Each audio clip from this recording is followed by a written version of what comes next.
We started Make a Difference Incorporated in 1987, and this rock reflects that. And what's our mission? To help people make a difference, to improve quality of life using applied behavioral science. This is the home for these horses. This is Buttercup. She's lived here all her life. She's never been off this property. She's 12 years old. And her sister is Coco, and she's 14. Both of them were born and raised here, never left.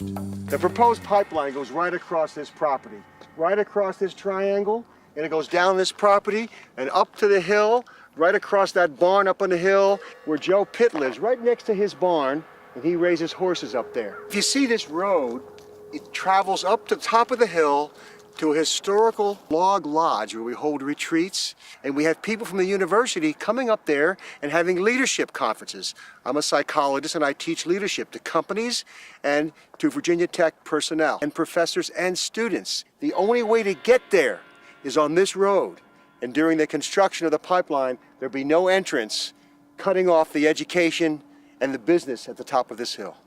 Underneath this area is a cave. It's called the Smoke Hole. It's registered in the state of Virginia. It runs about 1.5 miles underground. People come from miles to experience climbing down this hole and seeing the cave open up into space as large as a basketball coliseum. Students, faculty come from all the local universities to give an experience of what this is like. Oh, okay.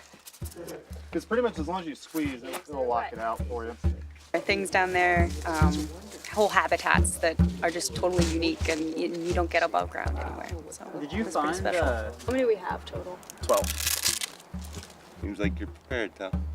Yeah, I've done some cave rescue classes before. So. Good deal. Yeah, be curious to see how you do. This is different. I've done it a couple times with Corey, but I just like to climb around on things, so.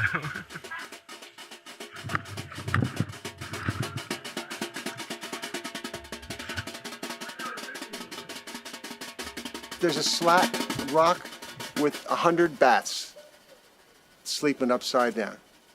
Somebody told me once they saw an albino bat. If that's true, then that really is an endangered species. Someone want to lead the way? Who's feeling adventurous? Cool. You see anything out there, Corey? No. I'll see if it might have opened up too. How far is the line? If the pipeline goes where it's supposed to go, this cave will likely be destroyed. There are sinkholes on this property. We know the cave runs under those sinkholes, and that's going to be destroyed. Distress means we're not in control. That's physiologically and psychologically debilitating. And this pipeline mess is causing distress. All of this is in jeopardy if a pipeline goes through this area. And of course, it's not just us, it's everybody around here. Their land, their property, wonders of nature are in jeopardy if a pipeline goes through their property. It's a big deal. Well, our neighborhood became aware late last fall. People started receiving letters out of the clear blue that the pipeline was coming through our neighborhood. So when this happened, the pipeline route was about a mile from my house, but I assembled neighbors together here in my living room. We ended up with about 50 people here that were both shocked and afraid, what's happening here, what's going on. So today I have contacted the Roanoke Times and reporters coming out with a photographer, and I'm going to walk them along this path of the pipeline. But lo and behold, a few weeks ago, they came up with these alternate routes, and now it goes right through my property. I was a mile away from it before, and now it goes right through my property. Now, they don't show any of the properties here. I mean, there's house after house after house. Really? But for some reason, they're not showing their properties. Are they suggesting they're going to the National Forest? Well, they're avoiding the neighborhood, which is a nice idea, and coming down through my property, and then they're passing through a series of farms. So consequently, I mean, they're terrorizing people.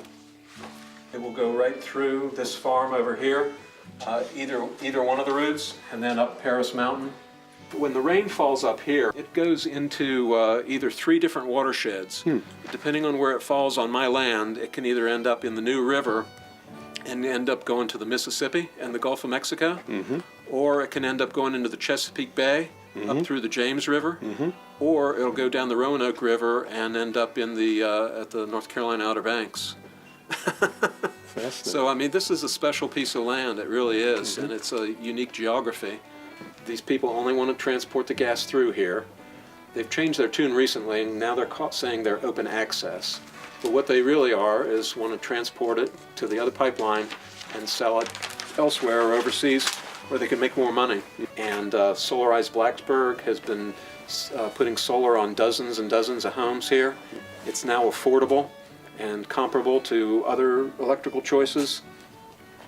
And that's what they should be pushing in Virginia. I had been thinking about putting solar panels on for a long time, and so I had a 10 kilowatt system put on the roof this summer. You know, I'm already seeing a reduction in my energy bill, which is great, but that's not the primary reason that I did the solar panels. I think that we need to move towards renewable energy, solar and wind. I have 2 Priuses. This is just a continuation of my commitment to try to do what I can to help move things in that direction. And if we don't maximize, you know, wind and solar resources, future generations, I think, are going to curse us for being so self-centered and nearsighted. Everybody is on a well up here, and if they start dynamiting anywhere near the well, from what I understand, that can fracture the fissures that feed the water into the well. So we can jump in my car and drive down the street. Also, if you want to look at the other route. What kind of distance between you and the pipeline would you need to feel safe? I would really never feel safe again, and particularly if it went through Preston Forest, if it blew up anywhere down on the lower end of it, there's going to be a firestorm up the whole mountain. The initial explosion would go, you know, well over 1,000 feet, between 1,000 and 2,000 feet. But this is all woods, and there's only 2 routes out of the neighborhood. If this ever caught on fire, there would be many people killed that would burn up in their homes. So this is the original pipeline route, where it follows the pathway of the power lines. They would want to put another 150 to 200 feet along the edge of the power line, and this would take out multiple homes. There's no way they could save many of the homes along here in doing that. You know, these people's home would disappear, and there are numerous homes down here. One family had just moved into the neighborhood and just started remodeling their home. They have 4 little children. They got the survey letter in the mail about 6 weeks after they moved into their home, and they've been in total chaos ever since. I teach physics at Virginia Tech, and my research is about, you know, what holds the universe together. But this now is not about the universe, but very closely about what concerns us here. And we bought this house here in Preston Forest in August, and in early September I got a phone call at the office. Somebody asking whether we would mind if they send somebody around to survey our property for gas pipeline, and I said, of course, hell no. So as you can see, there's beautiful trees out there, and these trees are what currently separates us from the power line, and the wood pile and all that would be gone. In the far distance you can see another tower of the power line. So as you can see, this marks 110 feet from the center of the power line, so the pipeline would be somewhere between here and there, and so all these trees will be gone as well.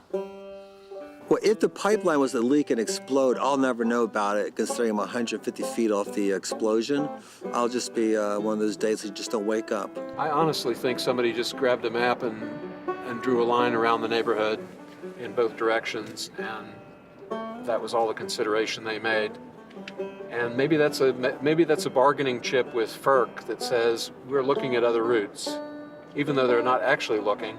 And while they're doing it, they're condemning all of us to a loss of saleability of our property, loss of value of the property, just by the mere threat of it coming through. Nobody wants to buy this. And so it's the opposite of financial benefits. There's no properties moving in Preston Forest or anybody's property in this whole area that's near a power line field. The other thing is the gas is going to run out in 15 to 20 years. And then the thing is going to be in the ground forever. And I don't know what happens, 50 years from now, does that thing start collapsing? And then you have this toxic dump through your yard? I mean, are they going to move to this side of the road? Or are they going to go down the middle of the road? How are they going to put equipment to put the pipeline in on a place like this? I mean, that's a 1,000-foot drop. You go down to the creek, it's like between 500 to 1,000 feet down. Then what do? Hang it in midair through here? So you see the red dots on the trees. This is the edge of the National Forest. So they would be building in the National Forest here. You know, if we took a bulldozer and started digging up there, it's solid rock the whole way. But it's a roller coaster up and down between these ravines, and it's very severe. They're talking about a 75-foot final strip. I mean, you take 75 feet out there, it's falling off, 100 feet. The 150 feet they're talking about having to use to build it, they would totally destroy the road up here. This is the only access in and out of the neighborhood for 20 or 30 homes. So the danger issue and just the construction. But if they end up with 150 feet that they have to clear, I think it's impossible. People have godlike power that they're wielding irresponsibly, that apparently our government has sold out to them against our constitutional rights. I mean, this is, I think fracking is immoral. That's my opinion. But stealing people's land, it goes against everything that, our country stands for. That's my house they want to take. I mean, one part of me, as a country, we want to become energy independent. We want to burn clean fuels, and we don't like coal, and let's burn gas, and now we're burning gas. No, we don't like that either. So, build some windmills, and all the bats are getting hit, and the hawks are getting hit. So, I think as a country, we really need to decide what we want to do and which direction we want to go in. But, today, I don't think we just give up on fossil fuels. We're locked into fossil fuels for a while, and let's do it the best way we can. And if the pipeline comes through here, honestly, I don't want it through my land, but it's going to come through someone's land. So we just see how it works out. So once the federal government becomes involved, they can use eminent domain to put it through. So, I can walk around with signs and stomp my feet, be mad, but if it's coming through, it's coming through. So. Are you kidding me? A pipeline through this property? It can't happen. It won't happen. The environment here is too special. No pipeline here.